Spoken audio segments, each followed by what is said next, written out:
తుమ్మెద ఓ తుమ్మెద ఎంత తుంటరోడే గోవిందుడు తుమ్మెద తుమ్మెద ఓ తుమ్మెద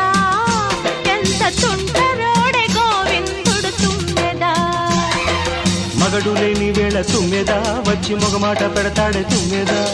మాట వరుస కంటూ తుమ్మెద పచ్చి మోట సరస మాడే తుమ్మెద అంత ఎదురుగానే తుమ్మెద రెచ్చి హత్తుకోపోయాడు